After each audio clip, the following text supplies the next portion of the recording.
Fala pessoal, como é que vão as coisas? Sejam muito bem-vindos ao nosso podcast de atualidades do Coruja Sábia. É um grande prazer estar com vocês aqui, é um grande prazer estar com o Pedrinho aqui. E a gente sempre se reúne toda semana, né? Lembrando, no YouTube, no Spotify do canal do Coruja Sábia, toda quarta-feira às 19h15. A gente se encontra e troca uma ideia sobre assuntos da atualidade, sempre focado para a questão do vestibular, mas que possa interessar para todo mundo. E a gente conversa sobre essas coisas maravilhosas que sempre acontecem no nosso planeta Terra, que é um planeta ameno, tranquilo, harmônico, bonito, pacífico, com muita paz, harmonia, gratidão, luz, irmandade e relações bonitas entre seres humanos que se amam e se apoiam mutuamente. Eu estou correto, Pedro? Cara, que bonito você falar tudo isso, assim. Eu ia falar que o nosso programa, ele é sobre notícias que dão esperança de viver, mas com certeza é o contrário, sabe? Não, é bem o contrário. É bem o contrário. E esse seu discurso também é bonito, é o upside down, é o contrário. É bonito, não, vai dar tudo certo, né? Vai dar Só tudo não certo. vai, é isso. A gente fala das guerras e da bomba e das pessoas morrendo todos os dias, mas vai dar certo, né? Podia ser pior. Podia ser pior, sempre pode ser pior. Ô Pedro, me conta como você tá, mano. Tudo bem, tudo tranquilo, mais umas semanas reunidas aqui nessa semana fresca em Ribeirão Preto. Semana fresca em Ribeirão Semana Preto, é uma grande exceção, né? Nessa cidade maravilhosa. Inacreditável. A temperatura aqui é bem próxima do inferno.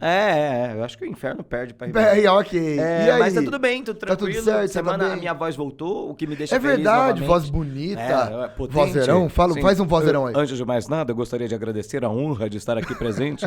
Muito obrigado, Guilherme. Cara, vamos trabalhar? Vamos, né? Eu acho que precisa, né? Eu acho que sim, acho que é bom.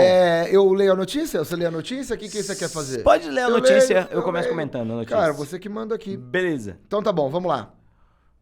Notícia da DW, né? De política internacional sobre a Argentina. Guerra das Malvinas segue como ferida aberta na Argentina. Conflito de que o Reino Unido saiu vencedor é tema recorrente na cultura e no imaginário coletivo da Argentina, 40 anos depois. Cara, muito legal. Tem muita coisa interessante que eu acho que vale a pena a gente trazer quando o assunto é Guerra das Malvinas ou Guerra das Falklands. A gente vai falar bastante hoje disso aqui, dessa briga. É uma guerra de 40 anos atrás, de 1982. Queria dizer que eu não acho que 1982 é 40 anos atrás. É 20. Na minha cabeça é total 20 anos atrás. Nós que somos crianças dos anos 90, exato, né? Exato. 20 anos Dói, atrás. 40 anos atrás é velho quem nasceu 40 anos atrás. Brincadeira, não é não. Tá? Mas, enfim. E aí, o que é ultra interessante dessa notícia? Em especial essa notícia do DW, né? Deutsche Welle, que é um canal de notícias alemão, que é uma reportagem não sobre o conflito em si.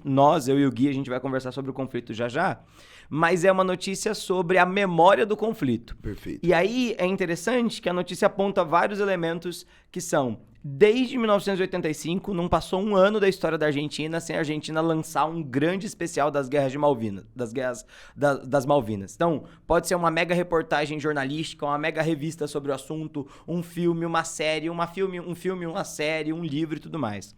E por que disso, né? A Guerra das Malvinas, ou a questão das Malvinas, ela é meio que um dos elementos fundadores, um dos elementos fundamentais da história da República Argentina. E aí, isso forma uma espécie, eu vou usar essa palavra como aproximação, Gui, mas isso forma uma espécie de redentismo argentino. A ideia de que a Argentina ainda não está completa e a Argentina só se realizaria na completude no momento em que as Malvinas fosse dela. E por que isso é muito interessante? Porque esse discurso das Malvinas, esse discurso ele se fortalece no momento em que a Argentina entra mais em crise. Então, quanto pior a crise argentina, mais os argentinos lembram da Falkland, das Ilhas Malvinas, como se fosse alguma coisa que faltasse.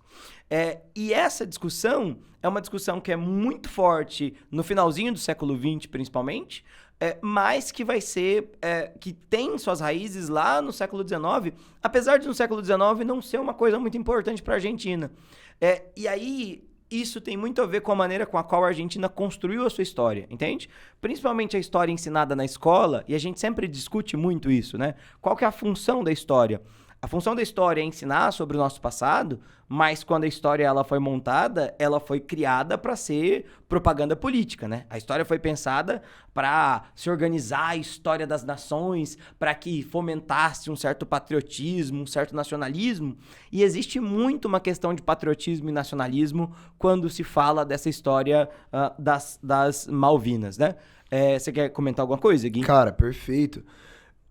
Bom, a Guerra das Malvinas, então, indo pro básico, um conflito entre a Inglaterra, né, entre o Reino Unido, de Margaret Thatcher, então não é qualquer Reino Unido, ok? No final do primeiro mandato dela, né, no comecinho aí da história dela, contra a Argentina da ditadura militar, que ocorreu em 1982, então era uma Argentina com governo militar, contra o Reino Unido, porque o Reino Unido, desde o século XIX, 1833, domina uma série de arquipélagos, são 3, né? A gente tava falando, né? Falklands, as Malvinas, aí tem Geórgia do Sul, e tem um que é muito bonitinho, né? Chama Sandwich. Que bonitinho. Sandwich do Sul. As ilhinhas Sanduíche do Sul. Isso mesmo. E esses 3 arquipélagozinhos aí, eles estão numa parte muito ao sul do Atlântico, perto da Antártida, tal, naquela região. E é uma região estrategicamente muito importante no Atlântico, que a Inglaterra domina, certo? Desde lá do início do processo colonizador. Teve umas disputas, mas a Inglaterra já pegou. Acontece que a Argentina determina... O que foi isso? Eu adorei. A Inglaterra já pegou. Isso aí, ó. Já Cara, acabou a guerra. Porque, teve o Fernão de Magalhães. Não, teve aí, um cara que pisou lá por 15 minutos. E aí a Espanha falou que era dele. Não, a gente Azar, vai falar. né? Isso, enfim, total. então, a partir de 1833 é inglês. Só que a Argentina considera que é um território, pensando em águas internacionais, pensando em aproximação, que é um território dela. E a Argentina sempre considerou pegar essas ilhas de volta. E no meio da ditadura, exatamente relacionado com essa questão de patriotismo, desse fomento, dessa questão de orgulho nacional, a Argentina foi lá e pegou essa ilha para ela. E aí você imagina a Margaret Thatcher, que é conhecida como uma mulher muito tranquila. Dama de ferro na tranquilidade, né? Quando avisaram pra ela e falou, olha, a Argentina acabou de tomar as nossas ilhas. Ela falou, quem? Né? Tipo, quê? E aí a Margaret Thatcher vai mandar o exército inglês com tudo pra cima daquela ilha. Então, a Guerra das Malvinas diz respeito, nessa linha, Pedro, que você está falando de memória coletiva, né? De construção de memória, no cenário internacional, há uma derrota horrível que a Argentina sofreu.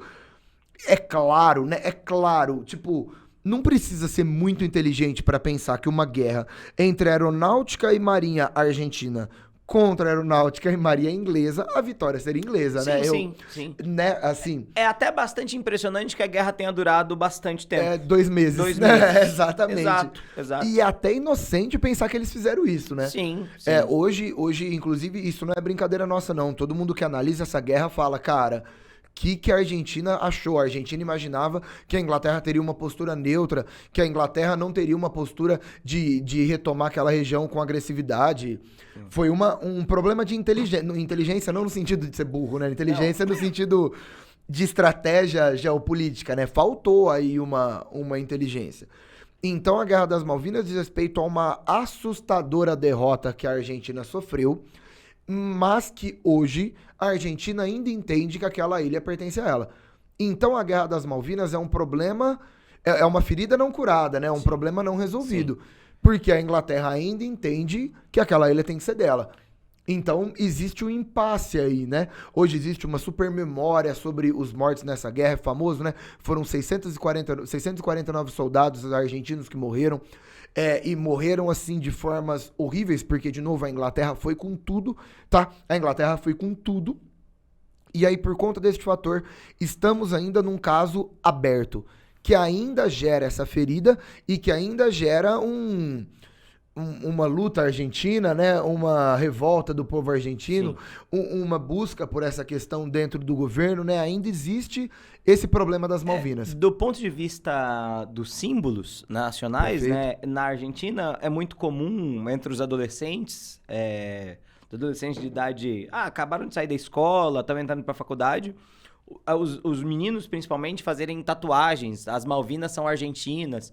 É muito normal isso tem uma camiseta da seleção argentina. Entendi. Que tem o mapa da Argentina, assim, no fundo. E uma das partes mais importantes é justamente as Malvinas, que tá colocado embaixo, tipo, numa escala maior que o real. É uma luta, é uma memória coletiva, né? Dentro da Casa Rosada tem o monumento às Malvinas Argentinas. Então, tipo, tem um painel gigantesco em que estão as Ilhas Malvinas e escrito, as Malvinas são argentinas. Desde 2012 faz parte da Constituição da Argentina. A ideia de que a Argentina tem como objetivo da pátria retomar as Ilhas Malvinas, entende? Então, ixi, delicado, né? Sim. E aí dá um problema, só fazendo um adendo também, que a colonização inglesa rolou e a população das Malvinas é de origem inglesa, eles falam inglês. Sim, total. E aí, porque a Argentina fala que é uma questão colonial. A Inglaterra dominou, colonizou aquela ilha lá, ela é nossa, é autodeterminação dos povos. A Inglaterra fala, não, mano, tipo, é inglês mesmo, né? Tipo, acho que é interessante, existe essa discussão, não é simples, acho que é interessante, né? A gente falar disso agora, ao longo do que a gente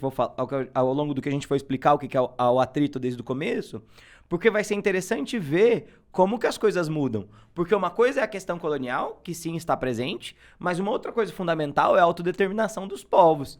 Essas ilhas são ilhas habitadas. E o que os habitantes dessa ilha acham sobre esse conflito? Consegue entender? Vamos pra nossa parte histórica? Bora lá. Oh, que treta, hein, mano? Total. Que treta, E hein? Esse é mais um daqueles episódios que não tem quem tá certo e quem tá errado. É, né? Só pra variar. E são dois países que se amam, né? São, melhores amigos. Se dão bem, isso né? aí. Porque é fácil gostar da Inglaterra e dos argentinos, né?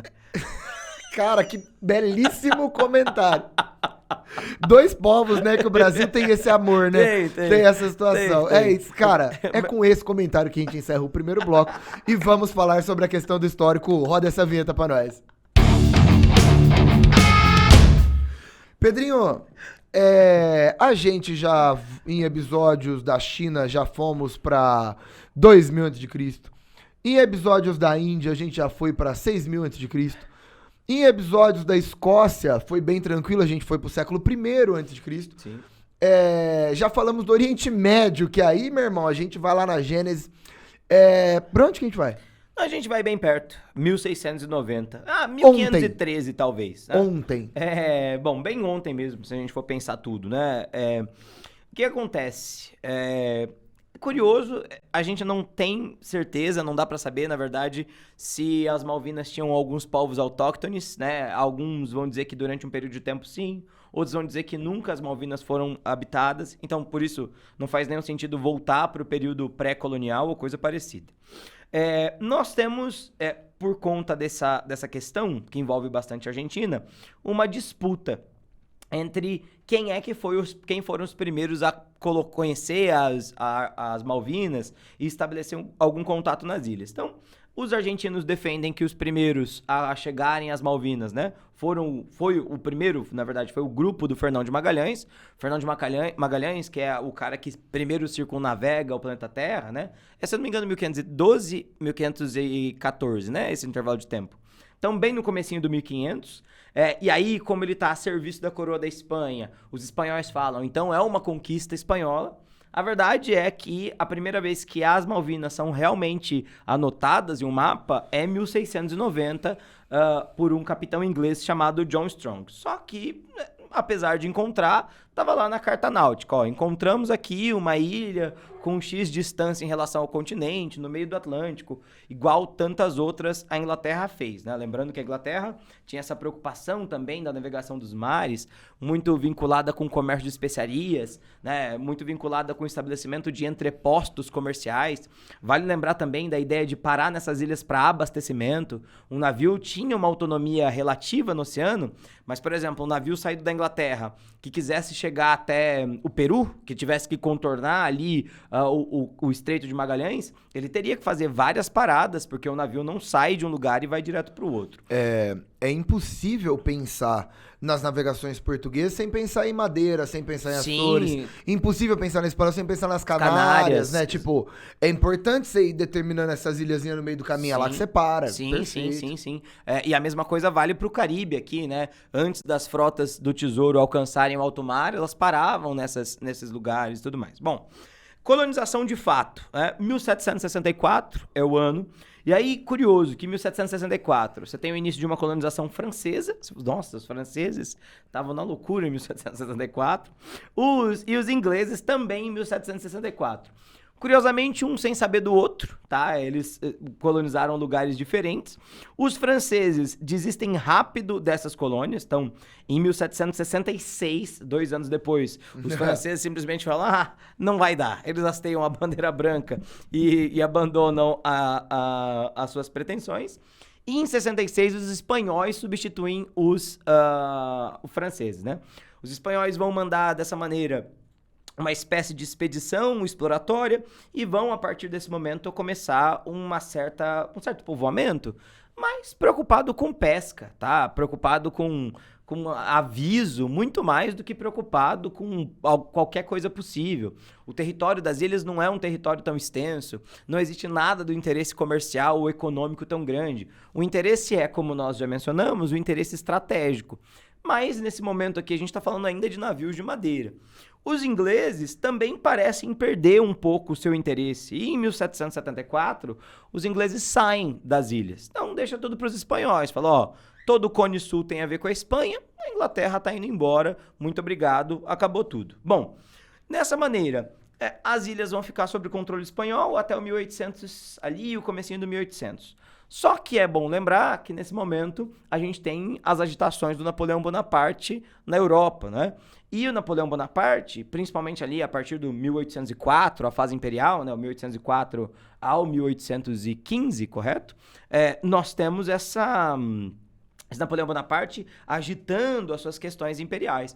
Inclusive agitando questões imperiais com a própria Espanha, que seria invadida no 1808. Só que nesse meio tempo, o Napoleão Bonaparte, que já tinha se aproximado muito dos espanhóis, acaba, né, declarando embargo comercial aos ingleses, e os ingleses vão ter uma política comercial de tentarem se aproximar mais das colônias espanholas. É dessa maneira que em 1806 os ingleses invadem Buenos Aires, é a primeira invasão. Eles invadem em 1806 e tentam invadir de novo em 1807, mas não vão conseguir.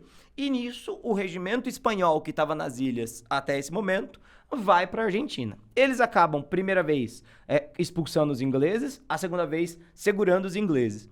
E essa agitação com os ingleses é um dos elementos fundamentais da independência da Argentina, né? A independência da Argentina vai se iniciar, de fato, em 1810 e vai ser um processo ultra longo até o 1816, basicamente. Isso porque a gente tem essa briga do Napoleão na Espanha, que invade a Espanha em 1808, desorganiza o sistema colonial espanhol. A Argentina tenta entrar em contato com o rei, não consegue mais. Os argentinos não querem mais obedecer o rei por conta da influência napoleônica. Os argentinos não querem serem conquistados pelos ingleses. Os argentinos não têm para onde escapar. Em 1810 falam, olha, se não tem muito como ir para um lado ou para o outro, vamos iniciar a organização da independência. E, obviamente, como tudo que acontece na América, isso não vai ser um processo simples. Não é todo mundo que fala, vamos fazer essa independência assim. Nem linear, nem contínuo, Nossa, nem fácil, nunca, né, Essas brigas do 1806 ao 1810 são brigas justamente vinculadas aos processos de... os espanhóis, ora são apoiados pelos legalistas, ora não são. Nessa guerra aqui, a gente está falando daquela guerra maior, que envolve todo o vice-reinado do Rio da Prata, que envolve toda a questão do Chile, que envolve Peru, enfim, aquelas grandes Paraguai, guerras de independência. Né, cara? Paraguai, o Paraguai Bolívia, era da Argentina, né? Tudo isso. Uma treta daquela gigantesca, Boa. do jeito que a América do Sul consegue fazer bem. E o que acontece? Bom, a Argentina se torna independente a partir de 1816, não como Argentina, mas como Províncias Unidas do Rio da Prata, que existe de 1816 a 1831. E a ideia das Províncias Unidas do Rio da Prata, olha, vamos mandar uma delegação se encarregar da colonização lá das Malvinas. Vai uma galera para as Malvinas, principalmente pescadores. É criada uma espécie de vice-governo ali, uma espécie de governo vinculado com Buenos Aires. Só que tem horas que os governos são mais próximos, tem horas que os governos são mais distantes. Enfim, há uma briga. Nesse momento da briga, quem chega são os britânicos. Em 1833, a Inglaterra está com uma ideia de renovação do seu império ultramarino, e se a Inglaterra, até aquele momento, tinha uma presença pequena no Cone Sul, porque a Inglaterra estava concentrando muitas forças no mundo oriental, o comércio com a Índia, o domínio do Raj britânico, que a gente falou lá no nosso podcast de Índia, nesse momento a Inglaterra tem uma questão, que é a questão de soberania sobre os mares. Tá? Lembrando que a Inglaterra, a essa altura do campeonato, é a maior potência global. Estamos na era vitoriana, né? A gente tá falando de um nível de imperialismo gigantesco. Sim.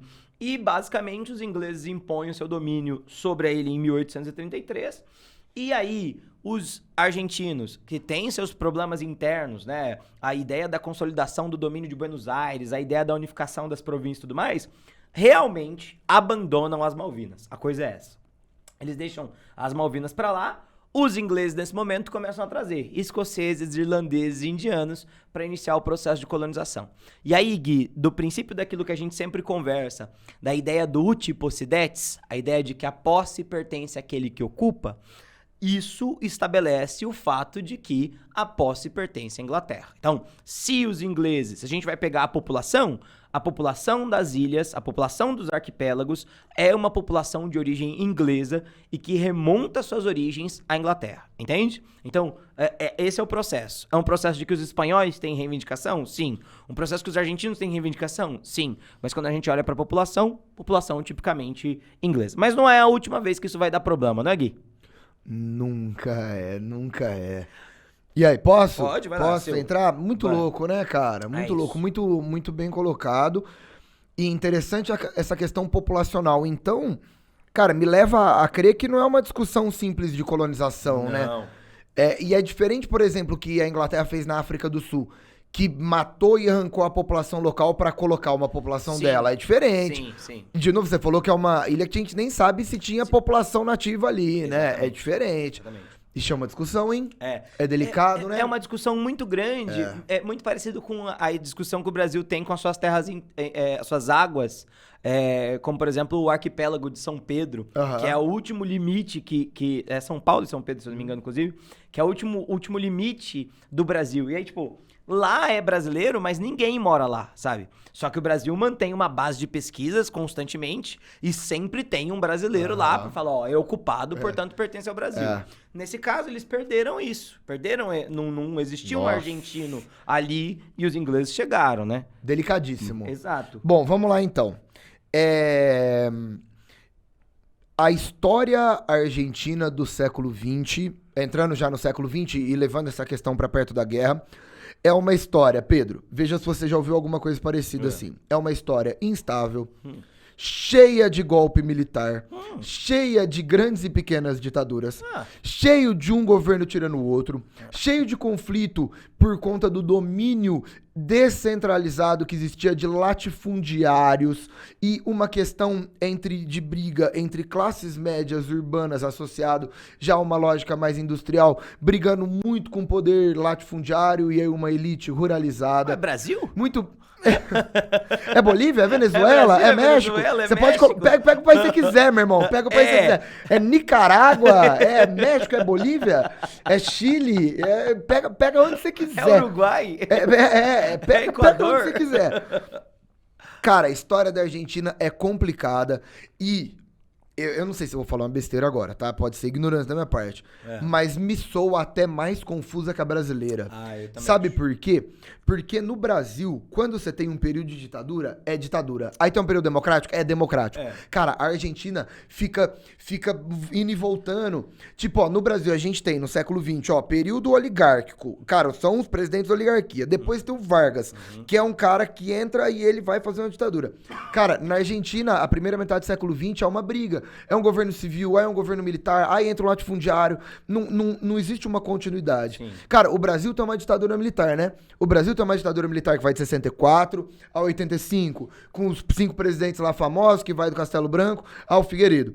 Cara, a Argentina tem ditadura militar que começou na Revolução de 43, é tudo nome que eles deram, tá? Pelo amor de Deus. Revolução de 43 que dura até 46, aí acaba. Aí tem uma que eles chamam de Revolução Libertadora, que é outra ditadura militar, que vai de 55 a 58. Aí depois tem a Revolução Argentina, que vai de 66 a 73. Depois tem o golpe do Videla, que vai de 76 a 83.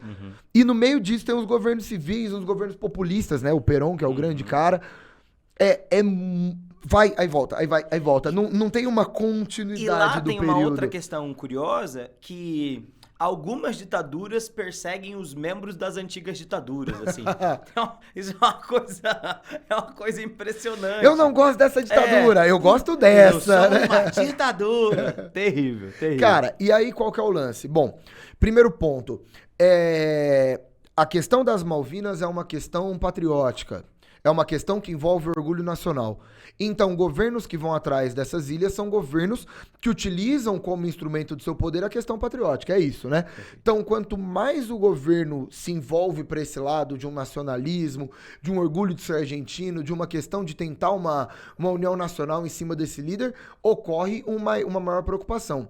Tanto é que nessa linha, dois tipos de governo que são absolutamente contrários se preocuparam com as Malvinas. O caso do Perón, Juan Perón, que foi presidente em 2 oportunidades, tá? Na primeira, ele vai ter 2 mandatos gigantes ali, né? De 46 a 55, e depois ele volta de 73 e 74.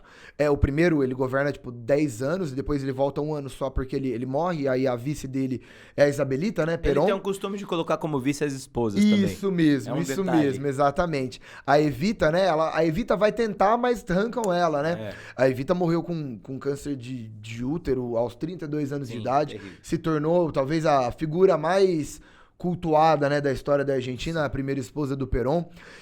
E o Perón é um líder populista. Então, como ele trabalha com esse nacionalismo, com esse trabalhismo, com esse orgulho de ser argentino, ele é um cara que ele já cogita alguma questão sobre as Malvinas. Eu até anotei uma data porque é um negócio muito cogitado, assim, tem a documentação lá, mas é muito pouco falado que é em 51.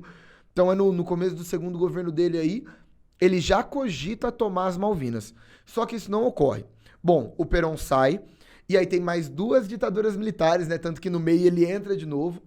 E aí tem a última ditadura militar na Argentina. A última ditadura militar na Argentina é a famosa, é a que a gente fala, é a que mais deve ser levada em consideração no que diz respeito a uma ditadura militar no contexto da Guerra Fria, de Operação Condor, de aliança com o Brasil, né, de pensar, quando a gente pensa no governo Médici, né, no Brasil, que é o horror que é, na Argentina, no ano de 1976, entrou um cara chamado Jorge Rafael Videla.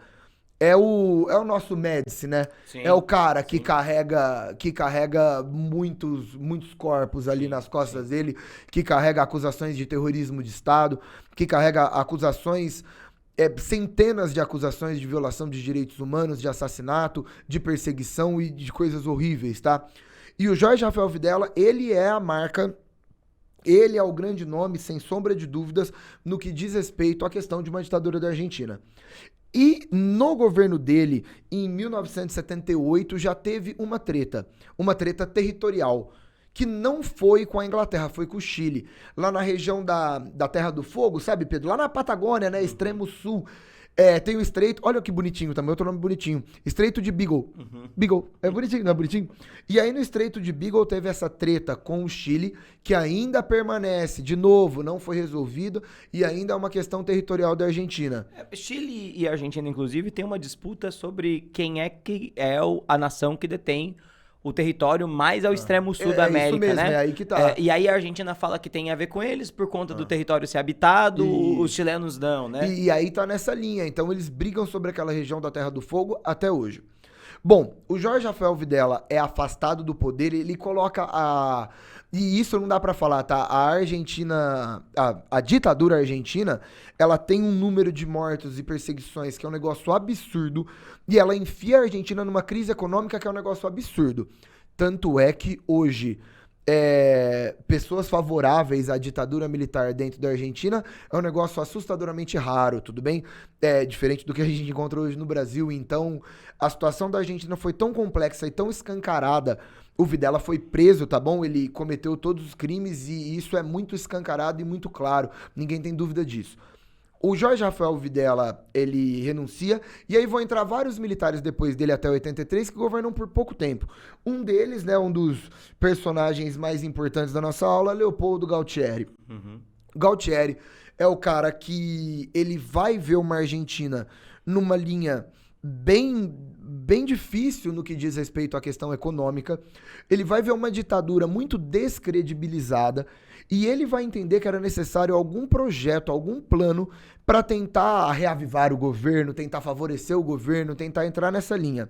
E ele cria o plano, os militares, né, do governo dele criam um plano de tomar a região das Malvinas. Não só as Malvinas, também a Geórgia do Sul e também Sanduíche do Sul. Não, vou Sanduíche do Sul.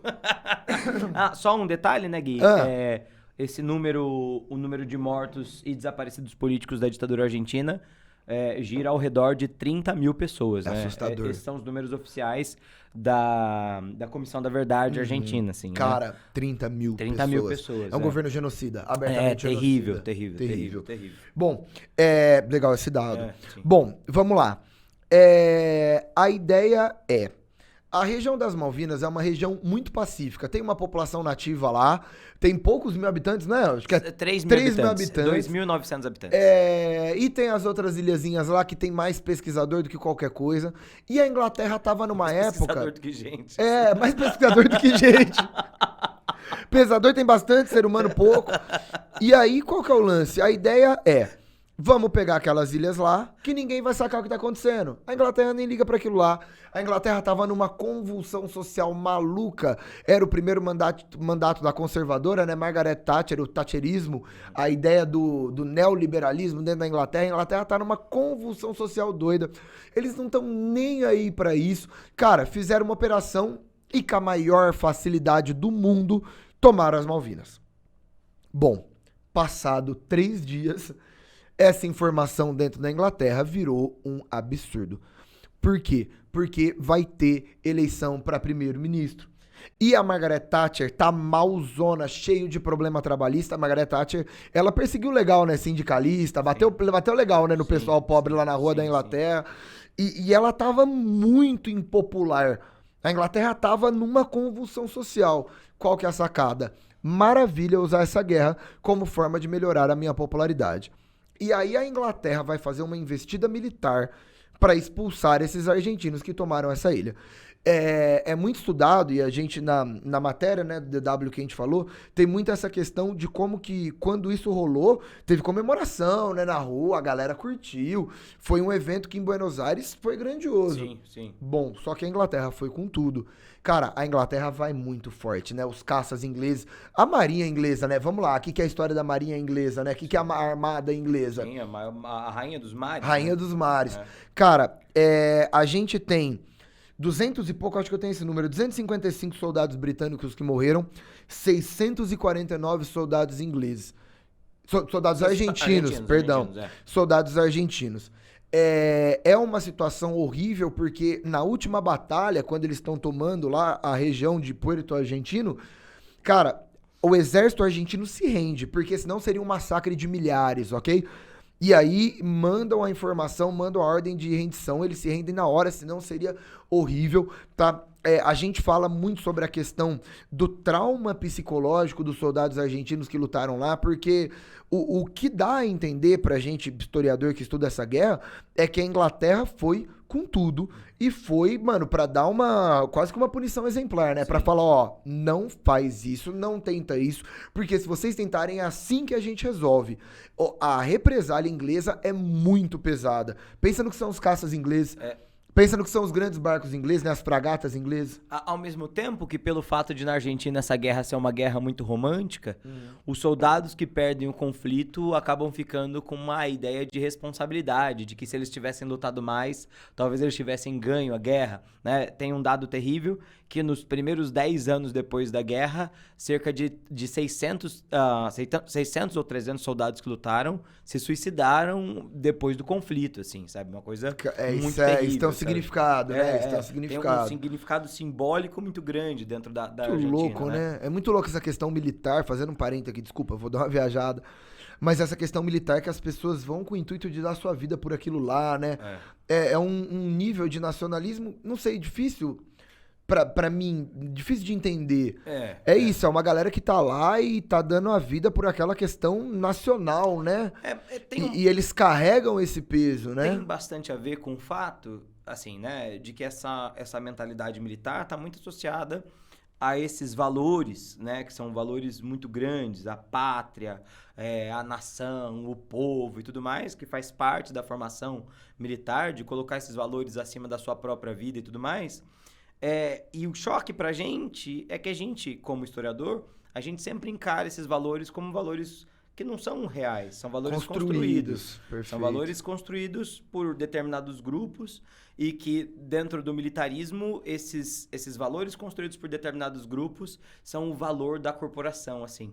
Então, acho que nisso reside um choque muito grande entre a maneira com a qual a gente avalia essas coisas e a maneira com a qual essas coisas são. E não obstante, não à toa, que existe esses problemas mentais tão graves, né? Porque você tem que colocar o objetivo acima do eu. E você sabe como que as coisas são. O eu, uma hora vem, né? Uma hora chega. Exato, difícil. Exato. E é isso. Você estava falando da questão do suicídio, a questão de alcoolismo, de depressão. Nos veteranos das Guerras das Malvinas é muito triste. Como aconteceu nos veteranos da Guerra da Coreia, da Guerra do Vietnã. A Guerra do Vietnã é muito comentado, né? Exato, muito falado.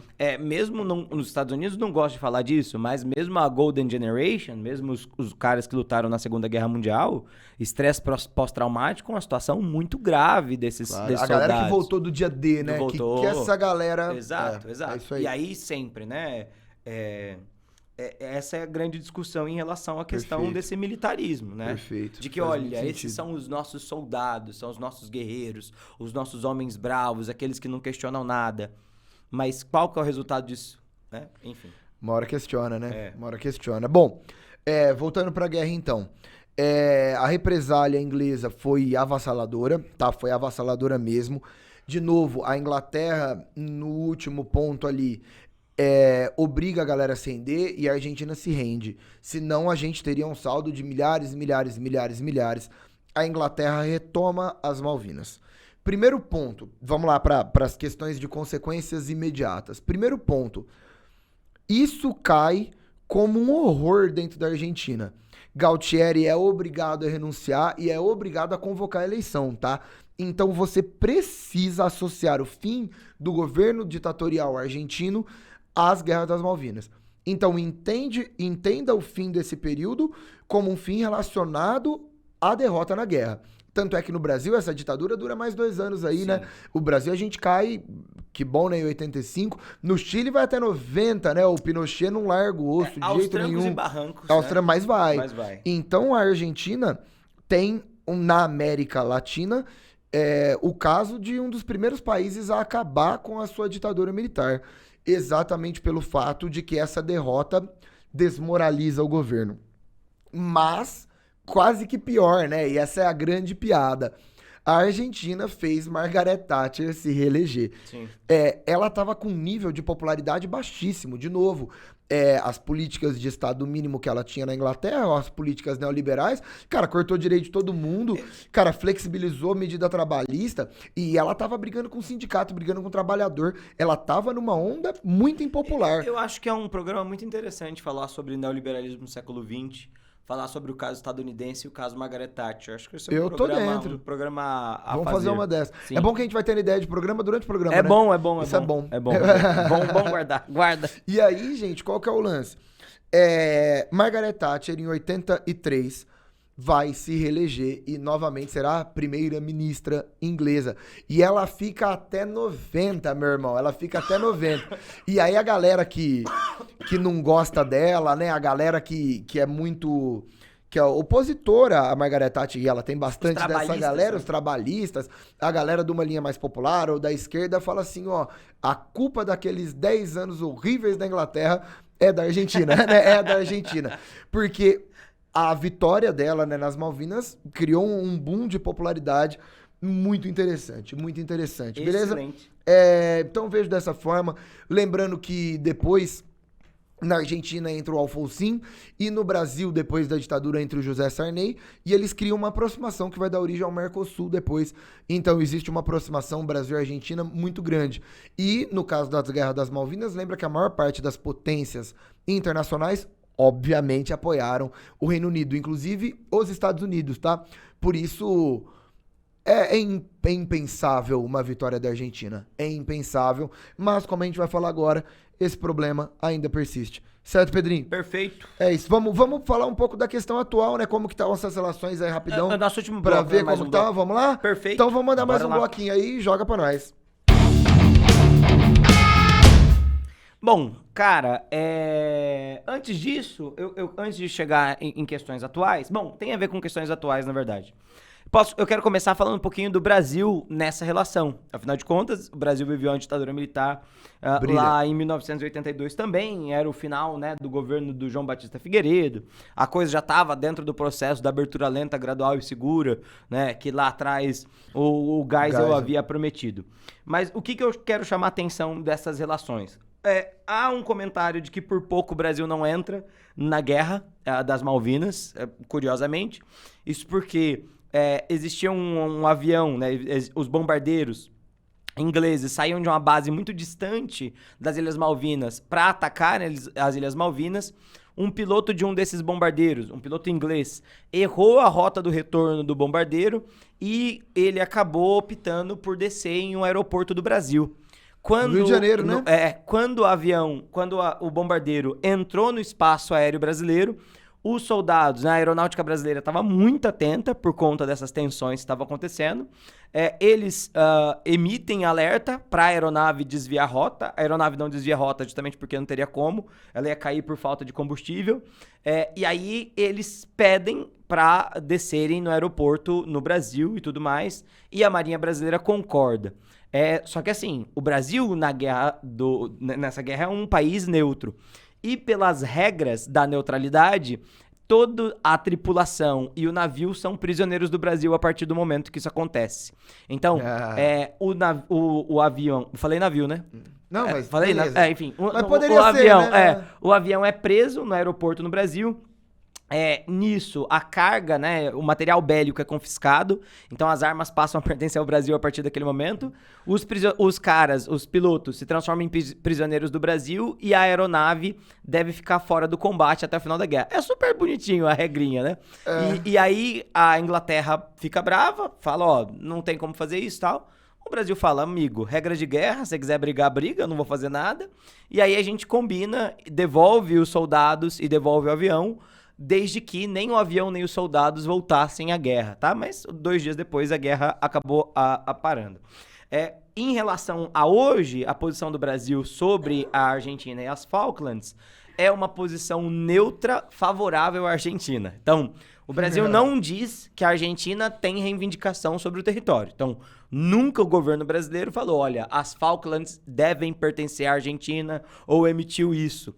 Mas sempre em pareceres que a Argentina emite sobre esse tema, o Brasil nunca vota contra esses pareceres, entende? Então, do ponto de vista da geopolítica, isso indica que o Brasil tende mais à questão argentina do que à questão inglesa. Perfeito. Mas nós falamos antes, né? A questão inglesa tem a questão da autodeterminação, né?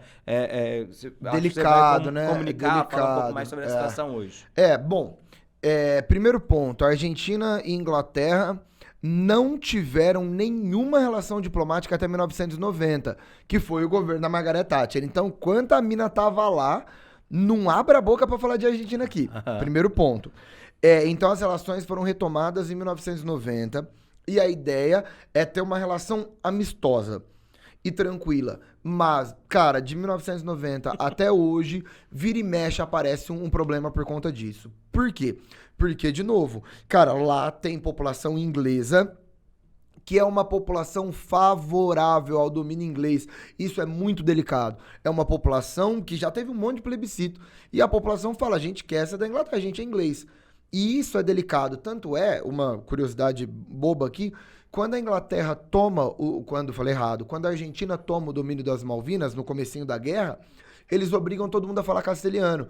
Então tem até uma revolta da população da ilha, assim. Então, a própria população da ilha é mais pró-Inglaterra do que pró-Argentina. Mas, como o Pedro disse no começo, né, do episódio, é uma questão de orgulho nacional envolvido para a Argentina. É uma questão relacionada, cara, à base da construção daquela nação. Então, a Argentina ainda reivindica aquele território. Hoje, o projeto é conseguir as Malvinas por meio de acordos pacíficos. Então, hoje a Argentina não considera atacar de novo. Que bom, né? Tomou um pouco de noção. Só que, vira e mexe, eles entram numa guerrinha comercial. Tanto é que hoje, Reino Unido e Argentina não são grandes amigos, não tem muitas relações. Teve um caso famoso, foi nos anos 2000, que acho que foi 2005, né, que a ministra da Economia tinha determinado para que os grandes industriais e os grandes exportadores, até de grão, de qualquer coisa, de trigo na Argentina, não exportassem nada para o Reino Unido. Então, tem essa briga. E tem uma boa também, essa é de 2010. Olha isso, mano. A Inglaterra sempre determinou que eles tinham as Malvinas porque eram deles, porque era colonização e porque tinha lá... A Inglaterra sempre falou, cara, não tem nada ali, não tem nenhum interesse lá, não existe por nada. Então vocês acham que é uma questão de imperialismo econômico, de enriquecimento? Nada a ver, é que a nossa ilha, a gente pegou a população nossa. A Inglaterra sempre determinou que existe um domínio que é um domínio natural de um povo inglês ali. Em 2010, a Argentina viu os ingleses extraindo petróleo ali do lado. Aí o clima fechou, o tempo fechou total. Porque aí já gera uma outra conotação, né? Mano, eles estão lá num território que deveria ser nosso, eles estão enriquecendo em cima daquilo. Então, desde que a guerra acabou, o ápice das tensões se deu em 2010, quando viram que a Inglaterra tava arrancando petróleo pra caramba ali do lado. Aí a gente falou, uai, vocês não era sem interesse econômico? Que palhaçada é essa? Então... A Argentina e a Inglaterra hoje, teoricamente, um tem embaixador em cada lugar, são amiguinhos, tá tudo bem. Mas mais ou menos. Com uma tretinha aqui ali. Vira e mexe tem uma tretinha, então... Essa é a condição instável e ainda não completa, não finalizada entre Argentina e Reino Unido por conta das Falklands, as Ilhas Malvinas. Excelente. É isso? Maravilhoso, Feito. maravilhoso. Achei incrível. Então incrível. vamos dar uma passada pelas últimas notícias vamos dar aí. aquele girão de E notícias. é nóis, e fechou, ver tá que bom, acontecendo. né? Falamos. Então vamos pro nosso último bloco então, gira aí. Boirá. Pronto. Bom, Pedrinho, a gente lê notícia um pro outro, né? Bora. É bonito, né? Esse Bora. finalzinho Eu aqui. começo, começa. Tá aberto aqui. Começa. Então vamos lá. Gaza remove escombros e enterra seus mortos em meio à trégua com Israel. Notícia do UOL Notícias. Cara. A gente nunca vai parar de falar disso, né? Não. Faz... Se esse programa tivesse 70 anos, a gente estaria há 70 anos falando desse assunto, inclusive. Só avisando. E a parte mais triste é que se esse programa durar mais 70 anos... Tomara que não dure mais 70. Tomara que não, e nem que o conflito dure mais 70. Mas... Pô, dificílimo, né? Dificílimo, complicadíssimo, situação dura. Israel falou que os líderes do Hamas, e lembrando que é considerado um grupo terrorista, né? Israel determinou que existia uma célula desses líderes em Gaza, começou um ataque, falou que era um ataque preventivo. Claro que o Hamas vai revidar, e faz algumas semanas aí que a gente tá vendo muito míssil e muita bomba passando por lá. Teve uma trégua agora, que foi remediada aí, e intermediada também pelo Egito. E a galera tá tirando, né, os corpos, é muito triste, né, tá tentando se organizar, mas daqui a pouco deve ter mais ataque, então fiquem ligados aí que o clima complicou mais uma vez por lá, sim, certo? Sim. É isso aí. Sim. Bom, vamos lá. Suas notícias, né, estão no DW. Até 80 mil russos mortos e feridos na Ucrânia, estimam os Estados Unidos. Segundo o Pentágono, de 3 a 4 mil veículos blindados russos também foram perdidos em menos de 6 meses. Para o Departamento de Defesa, né, dos Estados Unidos, números são notáveis, visto que Putin não atingiu seus objetivos. Isso faz parte, e aí lembra, isso, a gente tem chamado a atenção para isso desde o começo, né? Obviamente...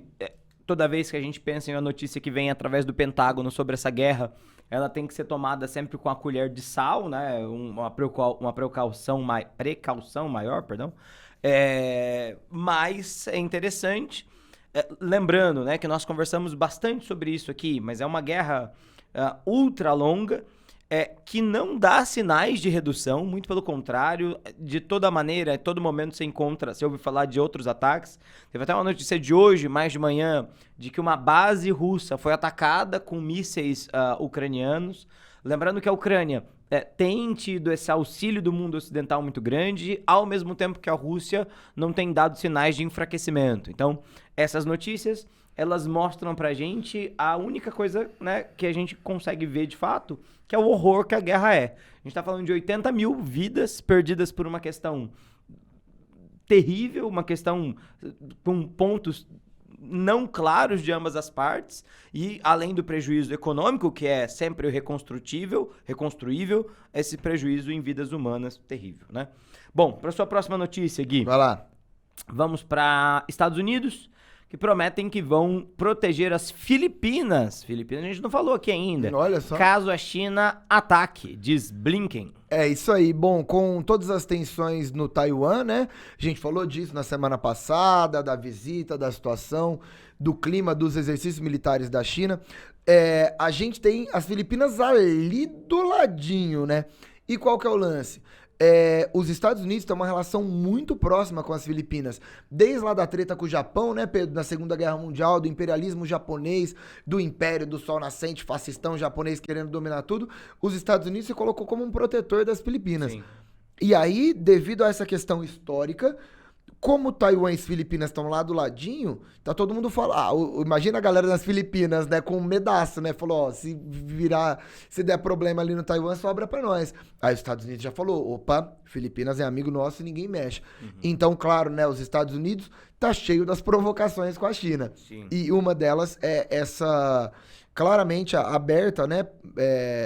Um discurso aberto de proteção às Filipinas. Eu chamo atenção ao fato de que já, né, a gente deve ver as midterms, as eleições de meio de mandato nos Estados Unidos, e eu tenho uma sensação, que como intérprete do mundo internacional, que isso tem a ver com os democratas querendo fortalecer a opinião pública em relação ao presidente Biden, né? Acho que tem muito a ver com isso, tem muito mais a ver com essa coisa de bater, e depois já vem a parte do assopro, é um discurso histórico interessante, sim, né? Sim, no mínimo jeito. Isso. Vamos lá. No máximo, né? Interessante. Bom, pobreza atinge 24% da população de metrópoles brasileiras. Percentual de 2021 é o maior desde o início da série histórica, em 2012. Influenciado por redução do auxílio emergencial, alto desemprego e inflação. IPEA projeta que pobreza diminuirá neste ano devido ao Auxílio Brasil. Essa é uma questão, no mínimo, muito interessante. E aí, de novo, né? Eu já comentei isso atrás. A gente sempre comenta política internacional. E qual que é o interesse de comentar uma notícia de política interna do Brasil? O DW é um noticiário alemão, é um jornal alemão. E a edição que circula no Brasil é exatamente a mesma edição que circula na Alemanha. Então, uma notícia sobre pobreza e miséria no Brasil não tem um impacto, não é para um impacto interno no Brasil, porque o Brasil vive os impactos sociais desses problemas, mas tem um impacto na imagem internacional do Brasil, que no século XXI, né, uma espécie de referência nessa questão de uma estabilidade econômica, com um plano real, da ideia da divisão de renda e da redução da pobreza, da redução da miséria, da extinção da fome, mas as notícias falam, né, justamente desse problema pontual. Obviamente, existe uma esperança disso ser reduzido, principalmente agora com uma mudança do auxílio emergencial, que ele vai aumentar para 600, mas o que é a grande crítica que se faz a isso? Isso é muito pontual, né? Isso vai durar até o final do ano, depois do término do ano, não se sabe como essas políticas serão. E isso cria uma espécie de curva de expectativa de consumo. Então, as famílias não sabem como se programar, e é bem provável que quando esse ano acabe, a miséria volte a bater a porta dessas famílias, né? Perfeito. É isso basicamente. Perfeito? Fechado então? Maravilhoso. Feito então? Pessoal, como sempre, muito obrigado por acompanhar a gente. Lembrando que a gente está no YouTube, no Spotify, no canal do Coruja Sábia, né? Coruja Sábia Atualidades. Toda quarta-feira, 19h15, a gente se encontra. E tamo junto. E claro, até semana que vem. Obrigado, pessoal. Até mais. Valeu. Tchau, tchau. É isso. Até mais. Tchau, tchau. Valeu.